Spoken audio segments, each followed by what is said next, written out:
तो ठीक है, आज का क्लास स्टार्ट करते हैं। तो मैंने बताया था कि पहले तो डायरेक्शन बी का जो डायरेक्शन है वो कैसे निकालना है। अंगूठे को करंट के डायरेक्शन में रखना है और जो आपकी ये चार उंगलियां हैं ये बताएगी मैग्नेटिक फील्ड के डायरेक्शन को। ठीक है, लेकिन एक और तरीका यूज कर सकते हैं जिससे पता चल जाए कि डायरेक्शन करंट और मैग्नेटिक फील्ड का डायरेक्शन अलग से और पता चल सकता है। अगर आप इन चारों को करंट का डायरेक्शन माने, अगर आप इन चारों उंगलियों को करंट का डायरेक्शन मानेंगे तो अंगूठा आपका मैग्नेटिक फील्ड बता देगा। जैसे कि ये अगर आपका सर्कुलर वायर है, ठीक है, अगर ये करंट का डायरेक्शन है इधर और मुझे यहाँ पे मुझे सेंटर पे मैग्नेटिक फील्ड का डायरेक्शन पता करना है, तो क्या कर सकता हूं कि मैं अगर ये चारों उंगलियां करंट के डायरेक्शन में रखूं तो मेरा अंगूठा मैग्नेटिक फील्ड का डायरेक्शन बता देगा। मैं अंगूठा किधर है, बाहर की ओर, तो मुझे मैग्नेटिक फील्ड का डायरेक्शन पता चल जाएगा। और इसमें देखो कि करंट का डायरेक्शन अगर इधर है तो मेरा अंगूठा अंदर की ओर आ रहा है सेंटर पे, ये सेंटर पे अंदर की ओर, और ये चार उंगलियां करंट के डायरेक्शन में।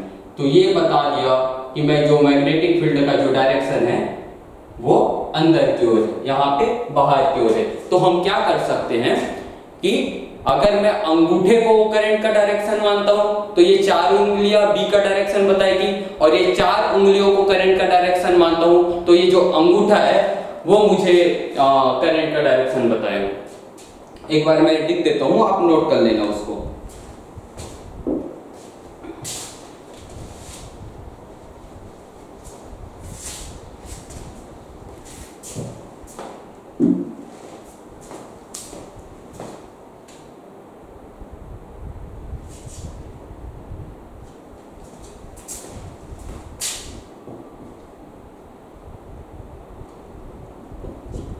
हम अगर आई के डायरेक्शन को बताता है तो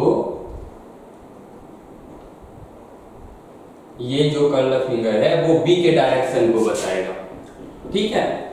और अगर हम बी के डायरेक्शन को बताता है तो कर्ल फिंगर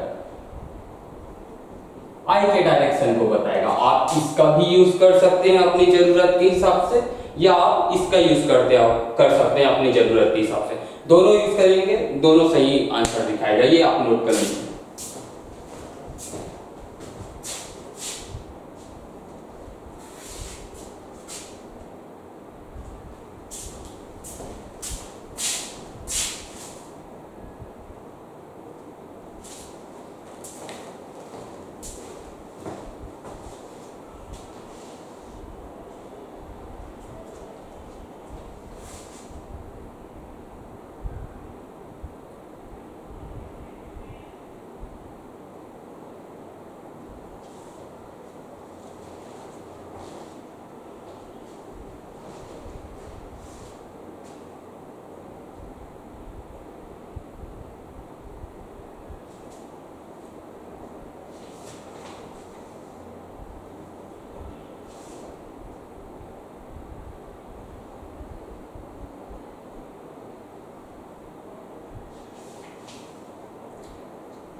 ठीक है, अब आगे बढ़ते हैं। तो हमारा जो नेक्स्ट टॉपिक है ये भी एप्लीकेशन है बायो-सेवर्ट लैब का। क्या है टॉपिक का नाम? Magnetic field due to circular coil या सर्कुलर वायर, जो भी आप लिखना चाहें। इस पे आगे बढ़ेंगे।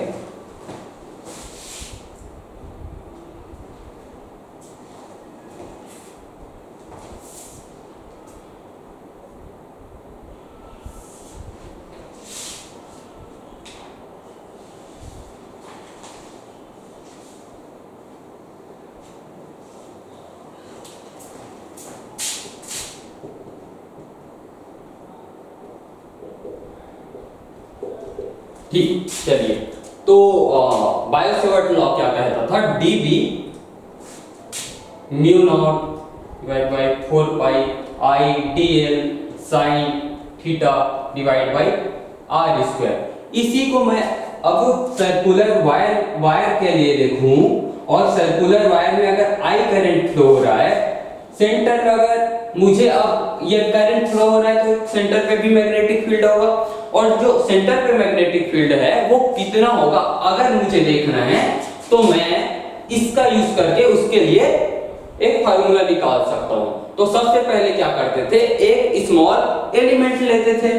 चलो मैं यहाँ पे एक स्मॉल एलिमेंट ले लेता हूं dl। दूसरा क्या करते थे, स्मॉल एलिमेंट जो लिए वहां से एक डिस्टेंस लेते थे उस पॉइंट तक, और ये क्या है, ये इस सर्कुलर वायर का रेडियस ही है। अब dl और इस लाइन के बीच का एंगल जो होता था वो थीटा होता था। dl और इस लाइन के बीच का जो एंगल है वही थीटा था। तो एंगल कितना है, ये dl है और ये लाइन है, तो एंगल हो गया 90 डिग्री। ठीक है, थीटा बराबर कितना हो गया 90 डिग्री, और r बराबर कितना हो गया कैपिटल R। ठीक है, इसका अगर हम यूज करें तो डेरिवेशन आगे b का वैल्यू हमारे लिए आ जाएगा। तो इतना का पहले इतने को पहले इस फॉर्मूले में रखते हैं, तो आएगा i dl by R square. ठीक है, लेकिन ये जो आया है वो सिर्फ dl के लिए। अगर मुझे पूरे इस सर्कुलर वायर के लिए निकालना है तो मैं क्या करूंगा, यहाँ पे dl लिया हूं, यहाँ पे dl लूंगा, यहाँ पे dl, यहाँ पे dl, सबका लेके मैं उसको ऐड कर दूंगा। ठीक है, सबका लेके मैं उसको ऐड कर दूंगा, या दूसरे वर्ड में बोलूं तो मैं इसको इंटीग्रेट कर दूंगा। ठीक है, इंटीग्रेट कर देता हूं तो क्या होगा, b equal to integration mu naught divide by 4 pi I dl by R square. ठीक है, अब म्यू नॉट बाई 4 पाई तो कांस्टेंट है, तो इंटीग्रेशन के बाहर आ जाएगा, आई भी कांस्टेंट है, और ये तो r तो जो है वो रेडियस है, वो तो कांस्टेंट हो गई। ठीक है, तो इन सबको बाहर ला देता हूं, तो क्या होगा, b equal to mu naught by 4 pi integration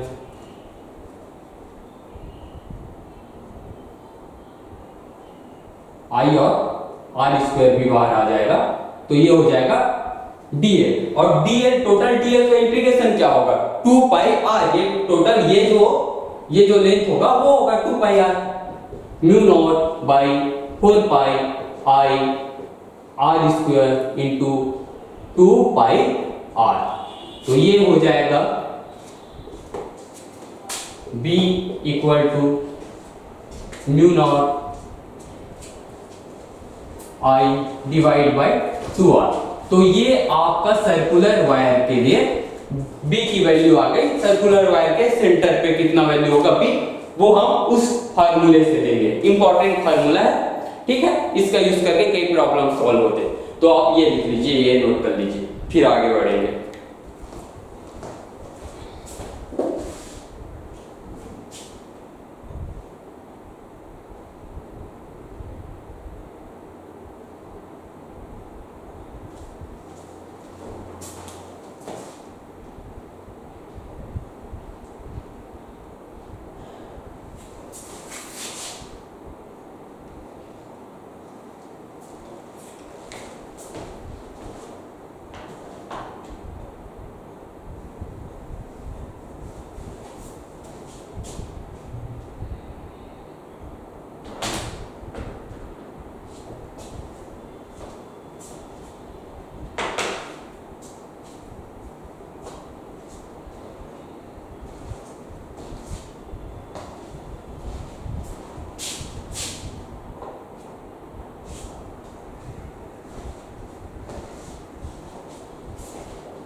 एक बात यहाँ पे ध्यान देने के लिए है कि ये जो सर्कल है ये एक वायर का है।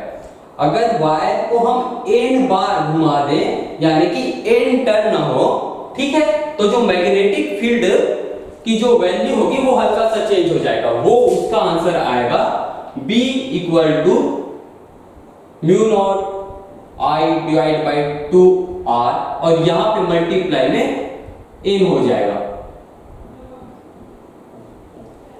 n क्या है? Number of turns.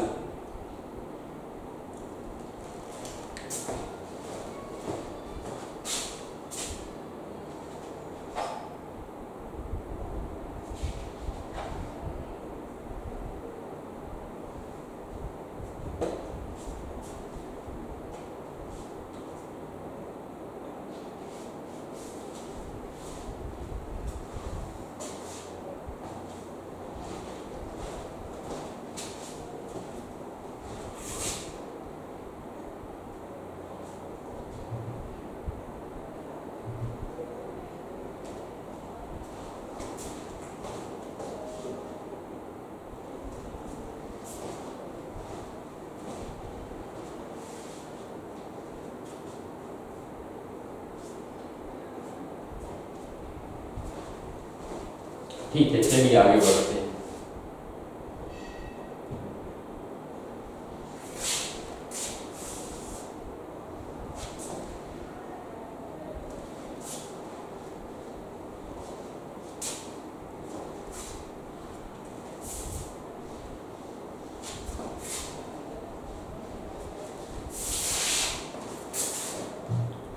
अब देख, magnetic field at centre of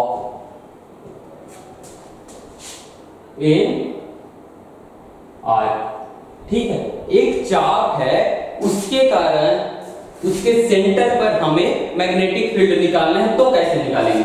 आज मतलब मैं क्या बोल रहा हूं, ये एक सर्कल है, ठीक है। अब ये सर्कल का सेंटर है। अगर मुझे क्वेश्चन में पूछे कि सिर्फ इतने पार्ट के कारण ये वायर है, ये जो अर्थ है ये वायर है, इस पे आई करंट फ्लो हो रहा है, तो सिर्फ इतने के कारण इस सेंटर में मैग्नेटिक फील्ड की वैल्यू कितनी होगी ये पूछे तो उसका वैल्यू क्या होगा? इतने के कारण, सिर्फ इतने के कारण। ये इतने का यूज नहीं करना है, बस ये क्वेश्चन है कि इतने के कारण सेंटर पे क्या होगा अगर ये एंगल अल्फा है तो इस फॉर्मूले में हल्का सा चेंज आएगा, हल्का सा। B equal to mu naught I divide by 2R और अल्फा डिवाइड बाई 2 पाई। ये लिख सकते हो या आप ये भी कर सकते हो, अल्फा 4 पाई R, आप ये भी यूज कर सकते हो या ये भी। तो ये आर्क के कारण सेंटर पे मैग्नेटिक फील्ड का वैल्यू होगा अगर ये एंगल अल्फा है तो।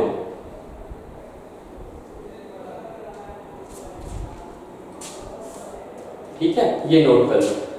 अगर यहां पे आर्क एक वायर है तो ठीक है इतना होगा, और यहीं पे बार बार वो टर्न हो, n वायर हो तो B equal to n mu naught I alpha 4 pi R। बस आपको n का मल्टीप्लाई कर देना है नंबर ऑफ टर्न्स।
ठीक है।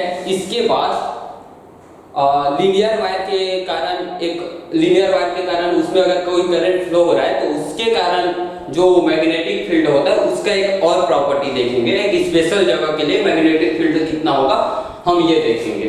ठीक है।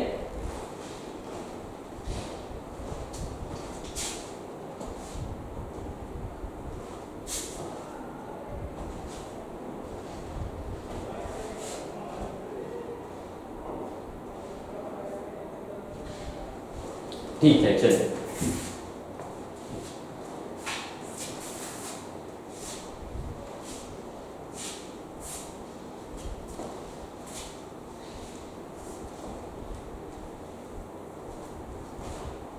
अभी जो आयतक के लिए मैंने बताया था, जो चाप के लिए मैंने बताया कि ये अल्फा, और इसके लिए जो फार्मूला बताया वहां पे आपको जो अल्फा है वो डिग्री में नहीं रखना है। ठीक है, 30 डिग्री 45 डिग्री ऐसा नहीं रखना है, आपको रेडियन में रखना है। जैसे कि आपको 180 दे दे तो आप अल्फा बराबर पाई रखेंगे। ठीक है, 90 दे दे तो अल्फा बराबर पाई 2 रखेंगे। ठीक है, आपको रेडियन में रखना है ना कि डिग्री में रखना है, इस बात का ध्यान रखना।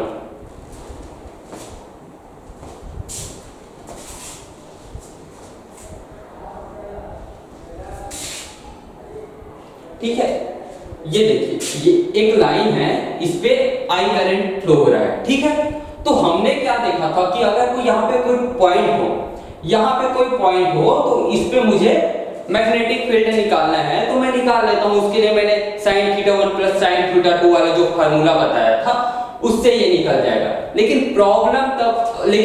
एक चीज बताना कि यहाँ पे कोई अगर पॉइंट हो तो क्या करूंगा, ये इसके सीधे में, इस वायर के सीधे में।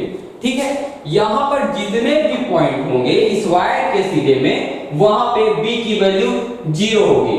यहां पे भी हो तो b की वैल्यू 0, इसके पीछे तरफ भी, यहां पे भी b की वैल्यू 0, यहां पे भी b की वैल्यू 0। ये जो पॉइंट है वो इसके सीधे में, इस वायर के सीधे में।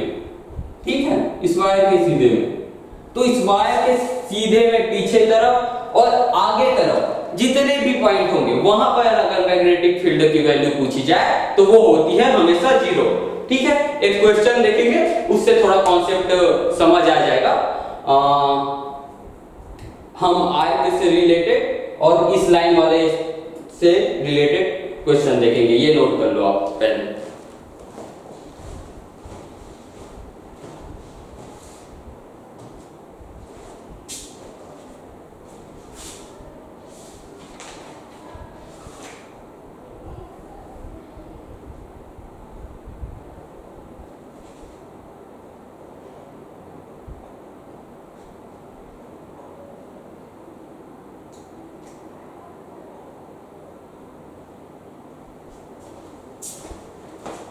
ठीक है, चलिए।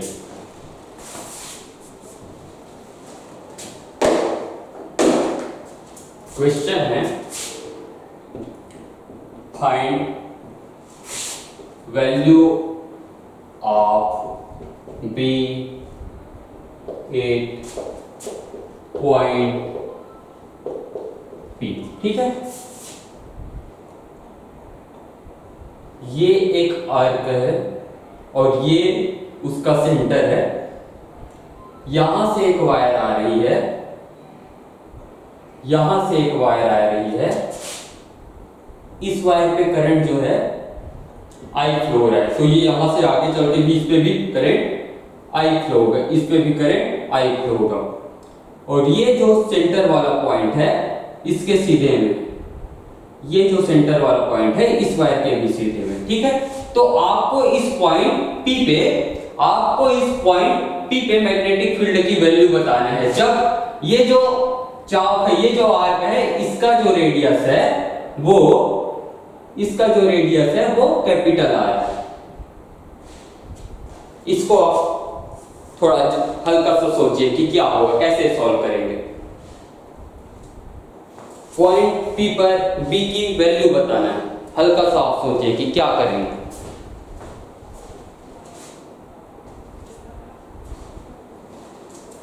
ये वाला जो एंगल है, ये जो टोटल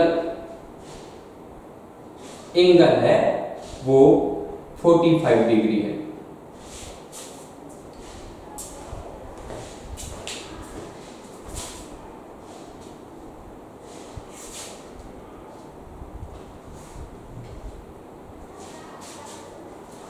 तो देखिए, चलिए सॉल्यूशन।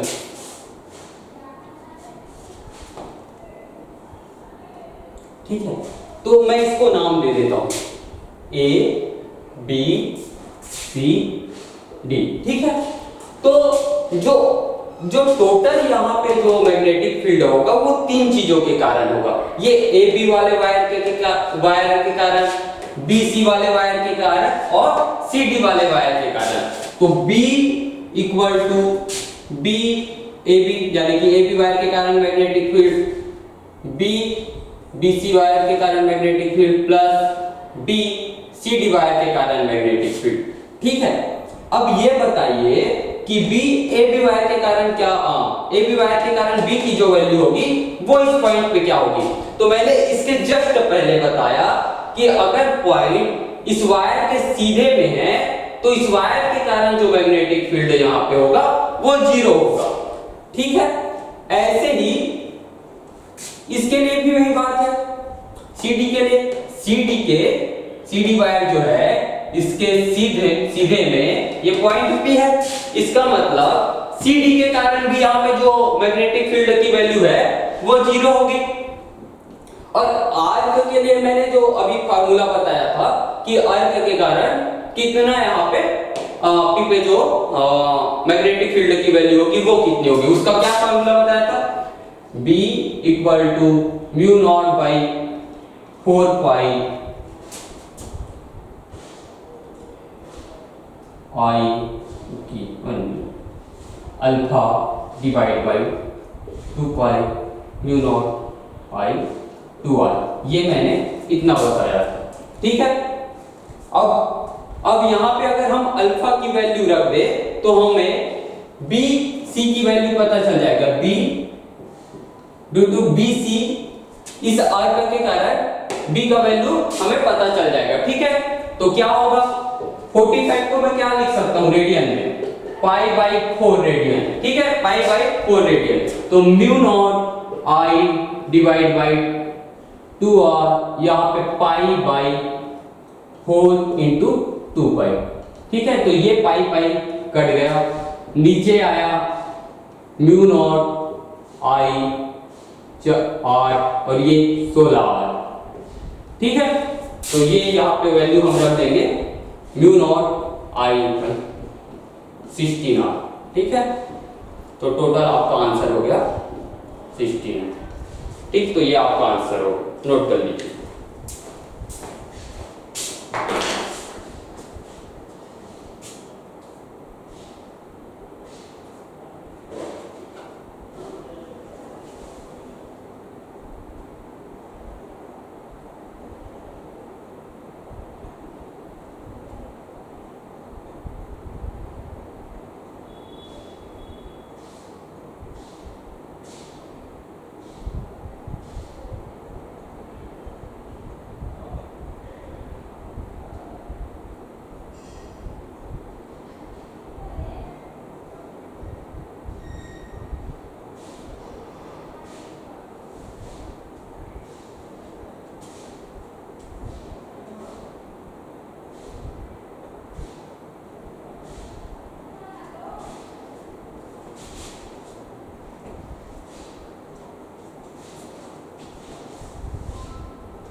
ठीक है, अगले टॉपिक की ओर चलते हैं।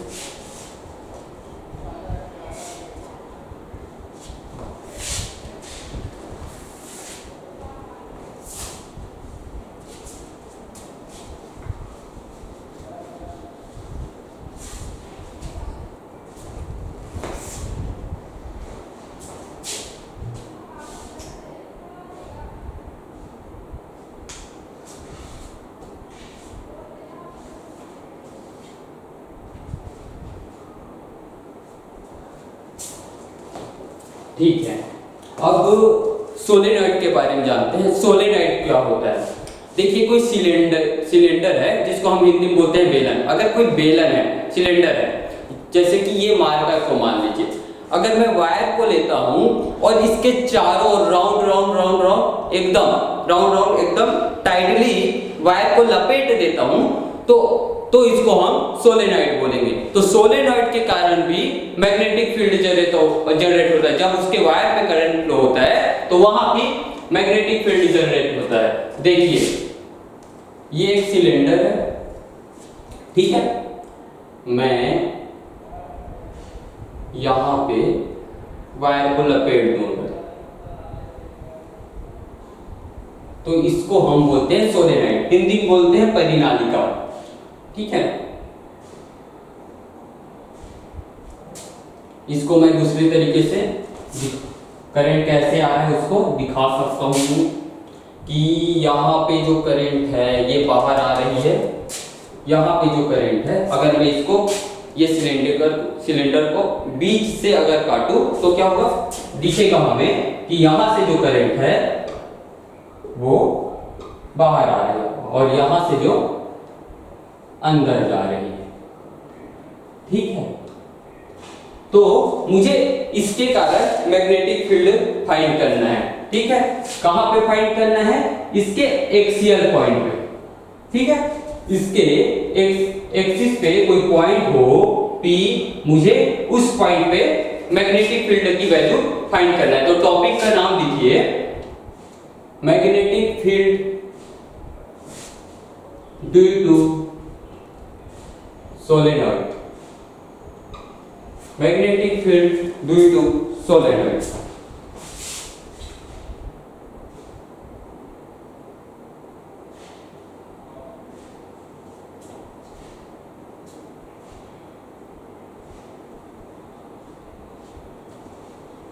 परिनालिका के कारण चुंबकीय क्षेत्र। ठीक है, अब देखिए मैं एक और डायग्राम बनाता हूं।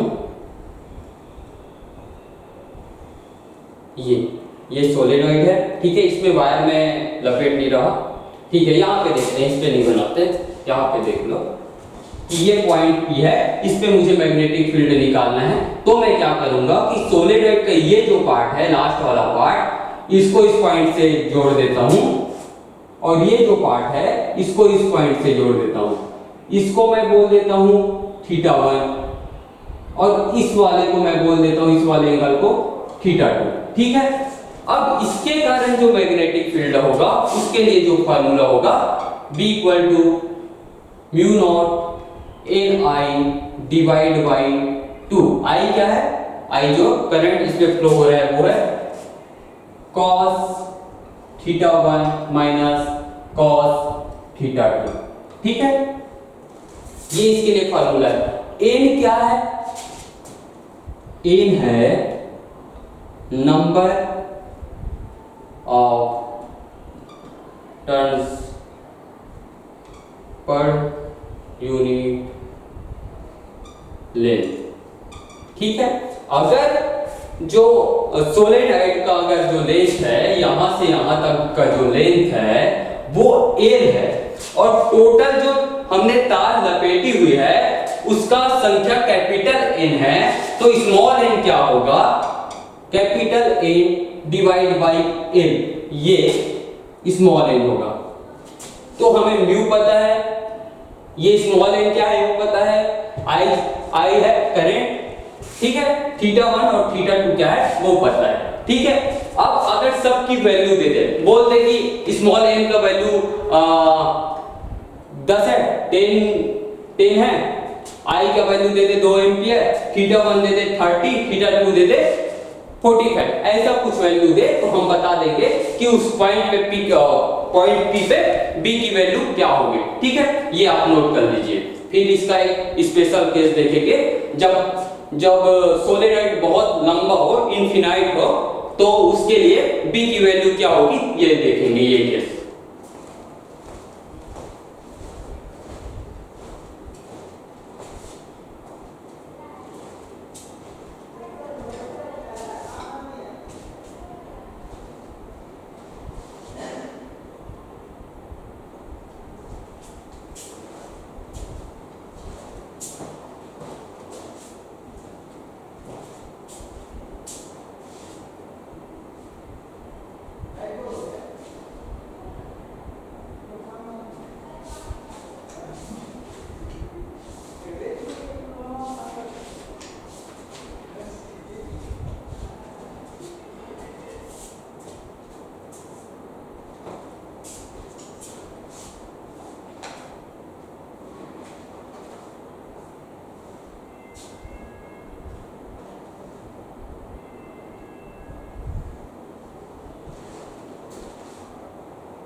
ठीक है, चलिए आगे बढ़ते हैं और इसका एक केस देख लेते हैं।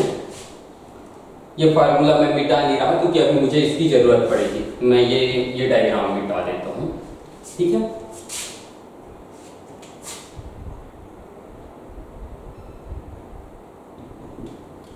ठीक है।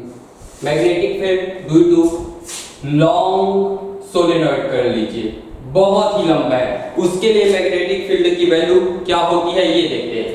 अब देखिए, ये इसका लेंथ L था, ठीक है।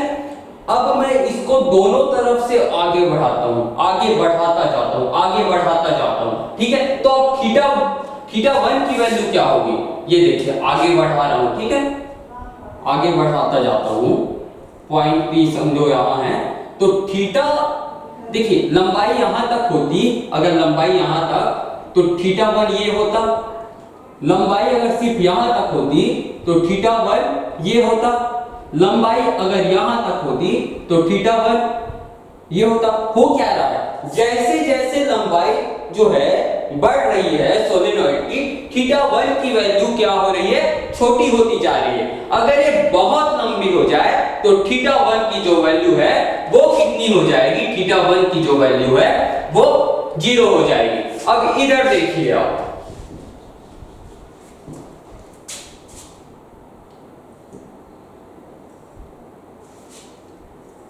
ये पॉइंट P है, ठीक है।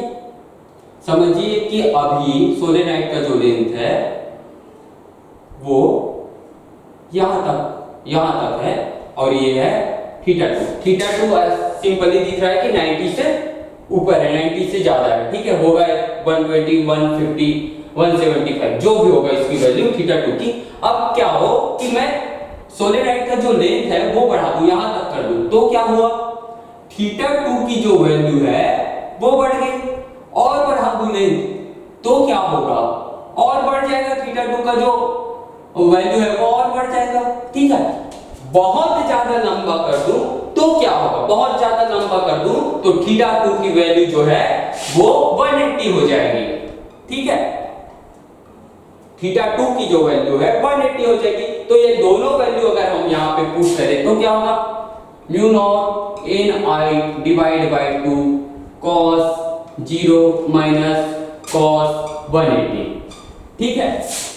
तो mu naught n I divide by 2, cos 0 होता है 1 माइनस cos 180 होता है -1, ठीक है।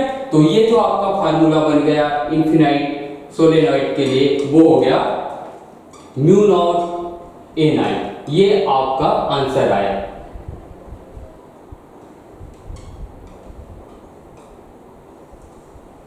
म्यू नॉट एन आई, ये आपका इनफिनाइट सोलेनॉइड के लिए जो मैग्नेटिक फील्ड है पॉइंट पी पर, उसकी वैल्यू इतनी होगी। ठीक है, ये आप नोट कर लीजिए।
ठीक है, चलिए आगे बढ़ते हैं।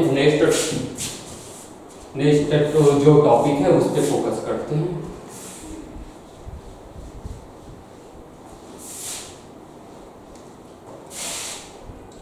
लिखिए, magnetic field due to circular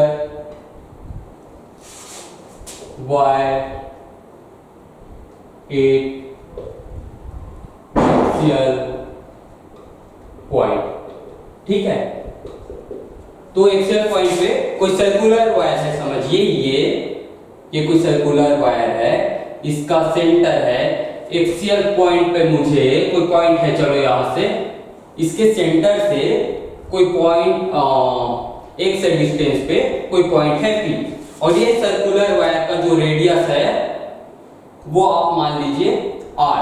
तो इसके कारण और इस पे जो सर्कुलर वायर पे जो करंट फ्लो हो रहा है वो आई है, तो इस वायर पे जो करंट आई फ्लो हो रहा है उसके कारण पॉइंट पी पर जो मैग्नेटिक फील्ड की जो वैल्यू होगी वो होगा mu naught I R square divide by 2 R square plus X square की पावर 3/2। ये इसकी वैल्यू है। ठीक है, अब देखिए अगर मैं x को 0 कर दूं, इसका क्या मतलब है? x को 0 कर दूं, इसका मतलब है मैं P जो पॉइंट है वो सेंटर पे है, इसका यही मतलब है। यहां पे अगर मैं जैसे ही x 0 करता हूं तो ये मुझे क्या आंसर देगा? ये मुझे आंसर देगा कि सर्कुलर वायर के सेंटर पे मैग्नेटिक फील्ड क्या होगा। हमने इसके लिए देख लिया कि वैल्यू क्या होगी जस्ट कुछ टाइम पहले, तो वो आंसर यहां से भी आ जाएगा। ठीक है, तो ये एक्सियल पॉइंट पर सर्कुलर वायर के कारण एक्सियल पॉइंट पर मैग्नेटिक फील्ड की जो वैल्यू है वो इस फार्मूले से देते हैं। ठीक है, ये आप लिख लीजिए।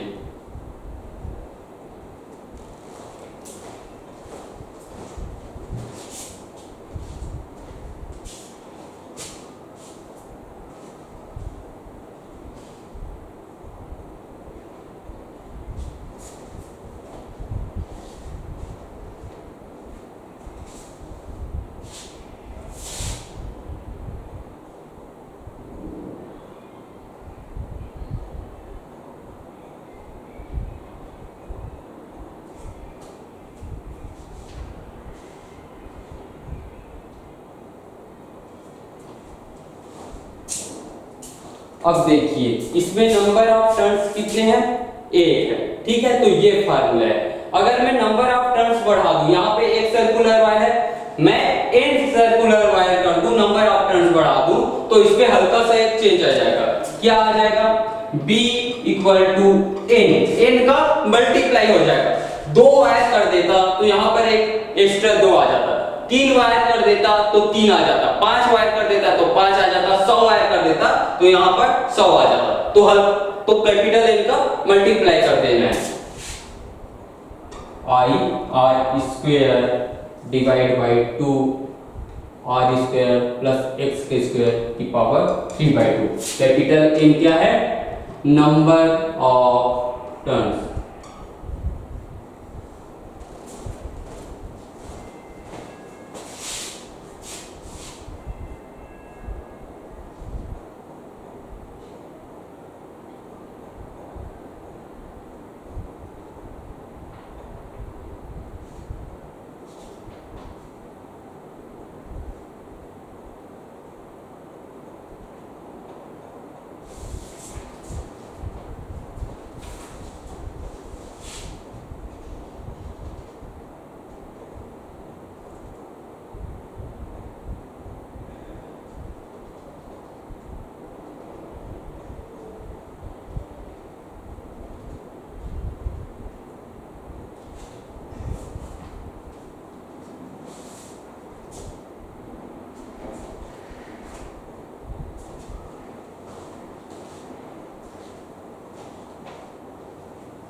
ठीक है, चलिए आगे बढ़ते हैं। ठीक है, अब देखिए, अब आप सीधा डायग्राम देख के मैग्नेटिक फील्ड पता कर पाएंगे कुछ स्पेशल केस में। ठीक है, अब वो कौन कौन से स्पेशल केस है मैं बताता हूं।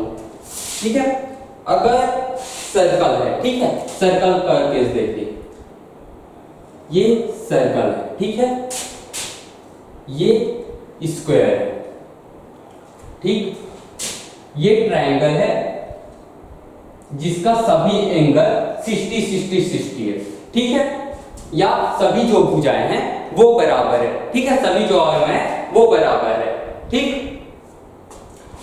अब आप तीनों को देख लीजिए, ये तीनों जो डायग्राम है सिमेट्रिक है। सिमेट्रिक है का मतलब क्या है, ये स्क्वायर सिमेट्रिक होता है, इसका जो ये जो बेस है और ये जो ये वाला लेंथ है वो बराबर होता है, उसके भी सारे जो लेंथ है वो बराबर है, ठीक है। ये रेक्टेंगुलर भी है, ठीक है, तो इसको मैं सिमेट्रिक बोल रहा हूं, ठीक।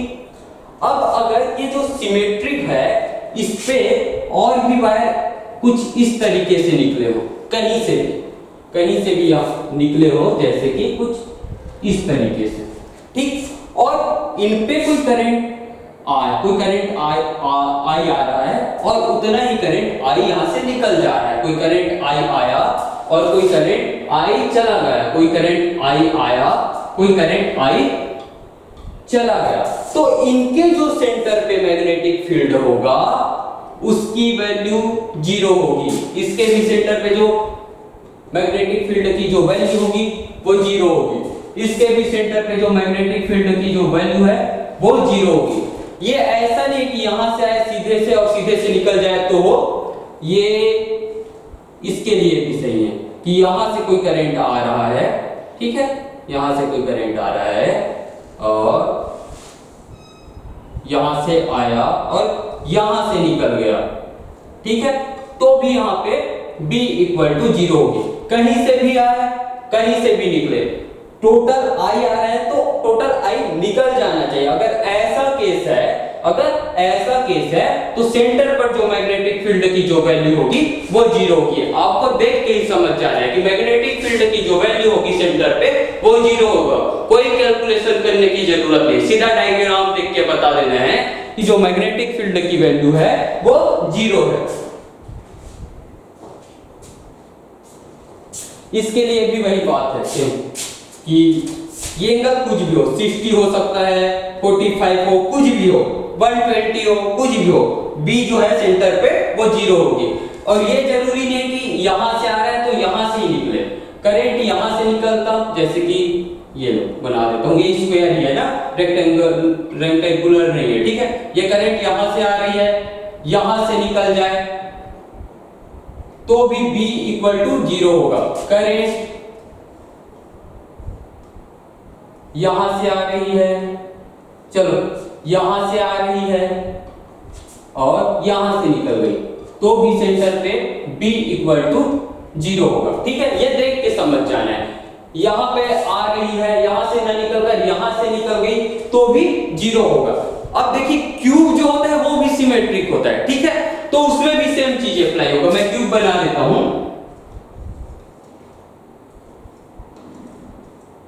ये रहा क्यूब,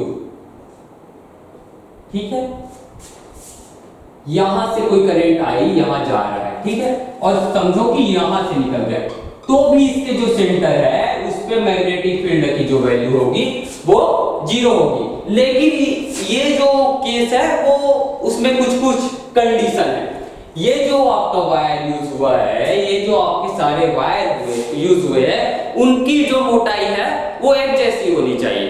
इसकी मोटाई अलग और इस वाले वायर की मोटाई अलग हुआ तो नहीं चलेगा, ठीक है, और दोनों के दोनों वायर, ये वाला वायर, ये वाला वायर, या ये वाले वायर, ये वाले जो वायर है वो अलग अलग मटेरियल से ना बना हो, ठीक है, पता चला एक तांबे से बना है और दूसरा लोहे से बना है तो नहीं चलेगा। या तो सारा का सारा तांबे से बना हो या तो सारा का सारा लोहे से बना हो, तो ये वाला कंडीशन अप्लाई होगा, ठीक है। वायर अगर सेम मटेरियल से बना हो, सेम मोटाई का हो, तो ये सारे कंडीशन फॉलो होंगे। आप डायग्राम देखते ही बता सकते हैं कि सेंटर पे जो मैग्नेटिक फील्ड होगा वो 0 होगा, ठीक है, डायग्राम बना लीजिए।